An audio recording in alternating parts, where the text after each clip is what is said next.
Здравствуйте, в эфире новостная служба Центральноазиатского телевидения. В студии Андрей Рябченко, и сегодня в программе. Между Кыргызстаном и Украиной набирает обороты дипломатический скандал из-за обиженного лидера крымских татар.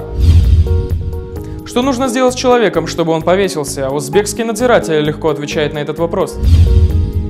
Генпрокуратура Таджикистана назвала сбежавшего в Сирию полковника актером, которого ожидает бесславная участь предателя. В московском роддоме Кыргызстанка рожала двойню, а выдали ей только одного ребенка. Подробности исчезновения таджикского оппозиционера Эксона Одинаева, который бесследно исчез из Санкт-Петербурга. В Казахстане психически здорового мужчину 25 лет продержали в психбольнице и еще 4 года в рабстве. Между Кыргызстаном и Украиной вспыхнул дипломатический скандал после того, как депутат Верховной Рады Мустафа Джемилев прокомментировал задержание на 3 часа своего советника. Лидер крымских татар весьма нервно отреагировал на задержание своего помощника, с которым они прибыли в Бишкек для участия в конференции по вопросам миграции в Центральной Азии.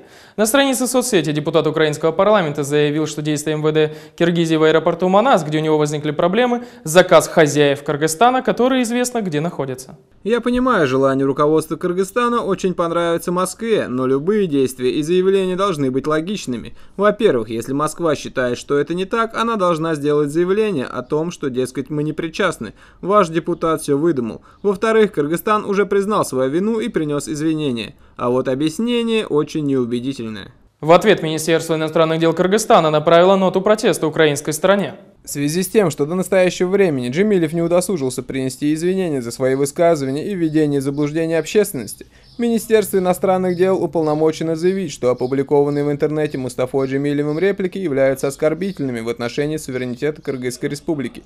Единственным источником и носителем суверенитета Кыргызской Республики является его народ. Находясь на кыргызской земле, иностранный гражданин Мустафа Джемилев своими оскорбительными высказываниями и их публикацией в интернете злоупотребил местным гостеприимством. Министерство вынуждено со всей ответственностью указать Джемилеву на тот факт, что проявление его личных фобий, а также демонстрационная отработка пиар-заготовок категорически неприемлемы и неуместны в отношениях между дружественными государствами. Ранее Министерство внутренних дел Кыргызстана объяснило произошедшее простым недоразумением. Фамилия и год рождения советника главы крымских татар совпали с данными человека, находящегося в розыске. Была ли политическая подоплека задержания и как это может отразиться на взаимоотношениях Кыргызстана и Украины? Мнение политолога Сергея Кожемякина. Искать подоплеку именно политическую здесь не стоит.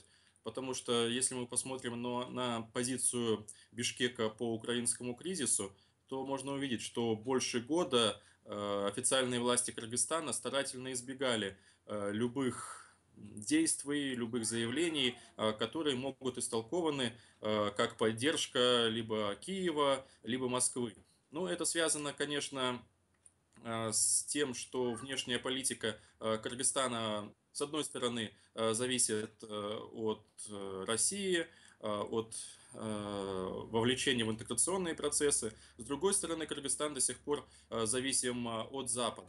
И поэтому руководство республики, оно всегда вело такую осторожную очень политику. И я не думаю, что в данный момент было бы решено отказаться от подобного курса. С мольбой о помощи в Озодлик позвонил отец Усмана Ахмедова, которому узбекские правоохранительные органы только что сообщили, что его сын повесился в тюрьме. Однако отец, видевший сына несколько дней назад, заявляет, что его убили.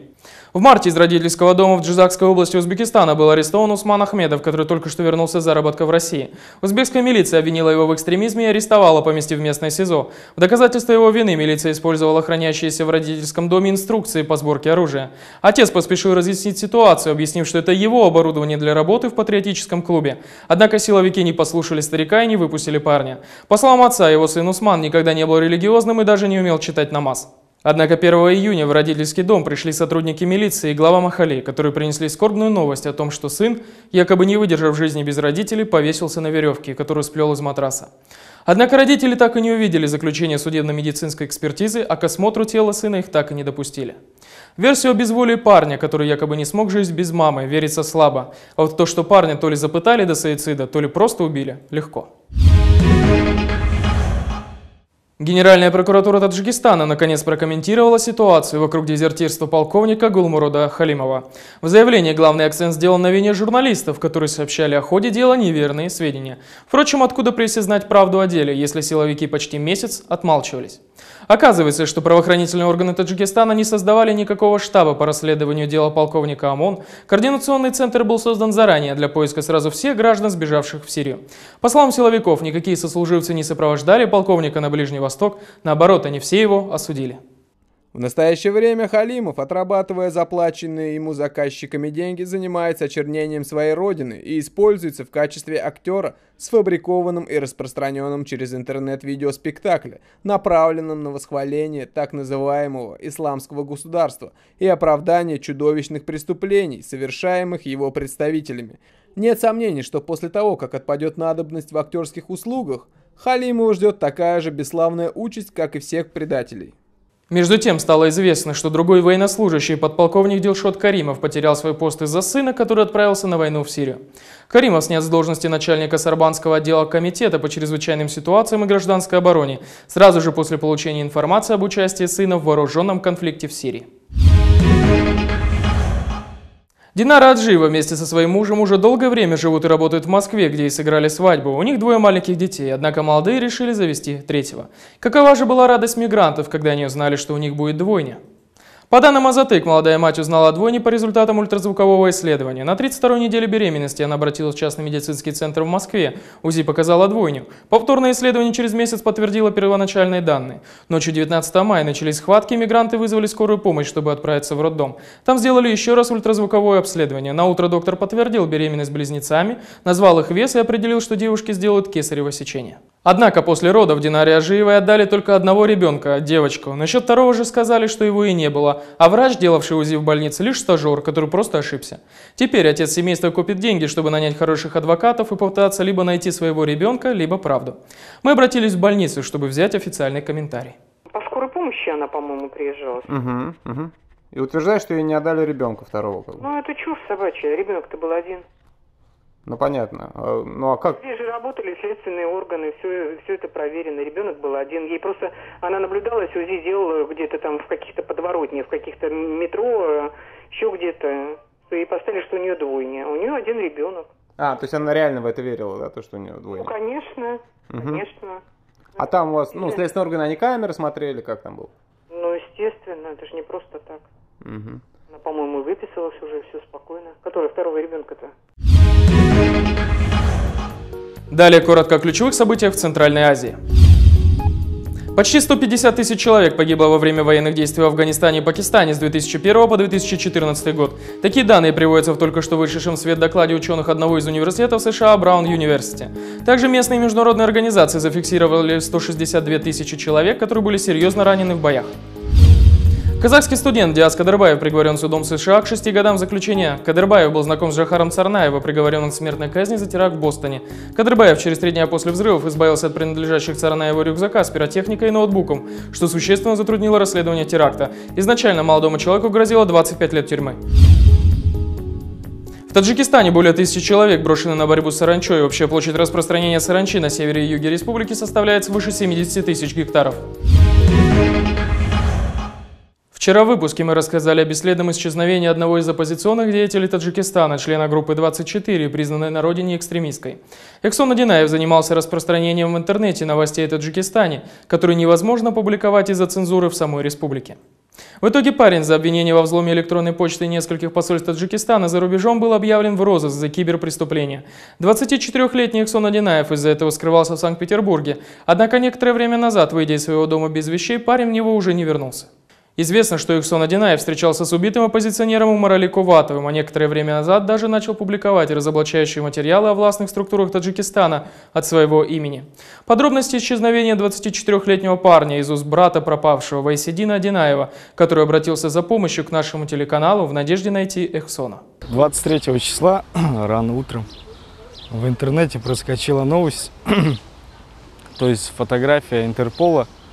Еще его одна фотография, и там было написано «Ложь Калита», и красными буквами, по-моему, пропал Сарафрози Уламфрус. Вот. После чего я подумал, это может быть какая-нибудь шутка. даже не придал особого значения этому. Потом к вечеру уже звонила мне мама, точнее сестренка, и сказала что наша мама в плохом состоянии, ее везут в больницу.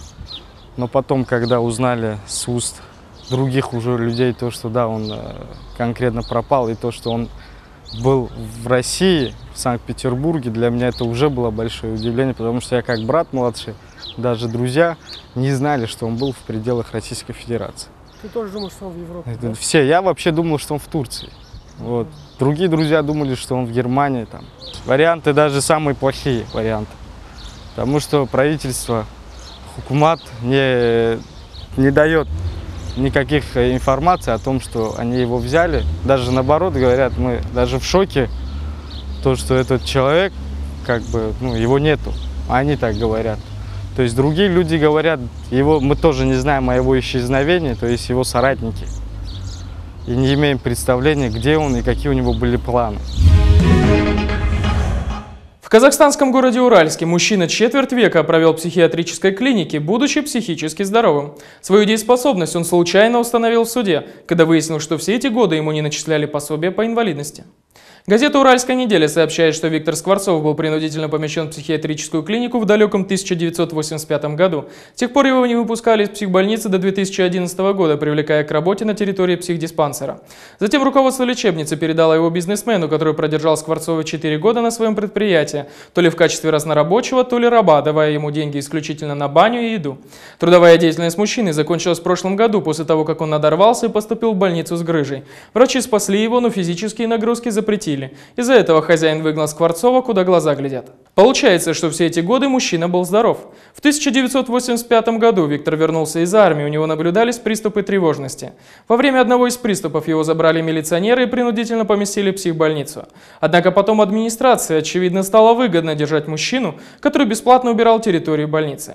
Однако, как только суд заинтересовался личным делом мужчины, врачи поспешили откреститься от него, объявив здоровым. Сейчас Виктор готовит обращение в органы власти, чтобы выяснить судьбу материнского дома. Это была новостная служба Центральноазиатского телевидения. Мы желаем вам получать только хорошие известия. До свидания.